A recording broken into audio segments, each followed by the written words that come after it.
இன்றே டவுன்லோட் செய்து உங்கள் ஃபேவரட் ஷோக்களை என்ஜாய் பண்ணுங்க. நானும் உங்க கூட வரட்டுமா? எதுக்கு? நான் தான் கூட போறேன்ல. உனக்கு எதுக்கு தேவையில்லாத அலைச்சல்?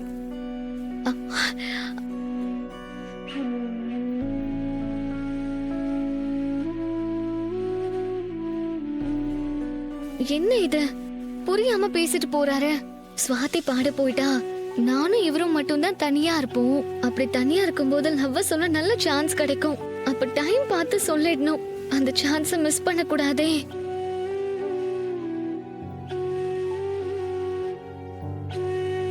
என்ன ரவி ஏதோ யோசனைல இருக்க? மாமா, ஸ்வாதிக்கு ஜீ தமிழ் மியூசிக்கல் ஷோல பாட சான்ஸ் கிடைச்சிருக்கு. அடடே சூப்பர் மேட்டரா இருக்கே. ஆமா ரேவதி, நல்ல விஷயம் தானே. அதுல ஸ்வாதி பாடி பேர் வாங்கிட்டா எங்கே போயிடுவாள்? ஆமா, அந்த ப்ரோக்ராமுக்கு ராஜாவும் ஸ்வாதியும் செங்கல்பட்டு போறாங்க. வெரி குட், போயிட்டு வரட்டுமே. இதுல என்ன? எனக்கும் கூட போகணும் போல இருக்கு.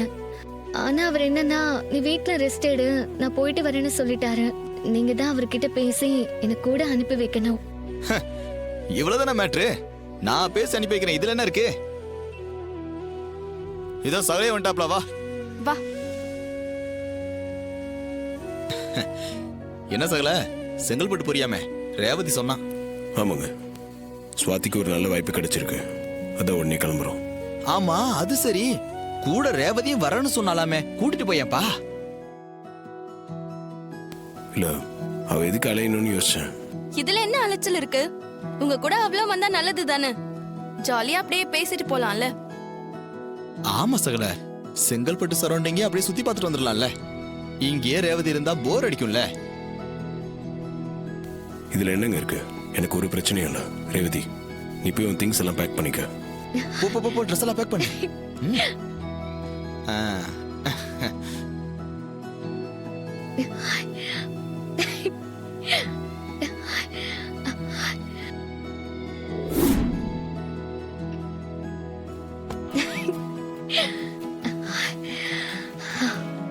எப்படியாவது செங்கல்பட்டுல ஏதாவது ஒரு சந்தர்ப்பத்துல அவர்கிட்ட என் மனசுல இருக்கிற ஆசைய சொல்லிடணும். லவ் யூ அப்படின்னு சொல்லிடணும்.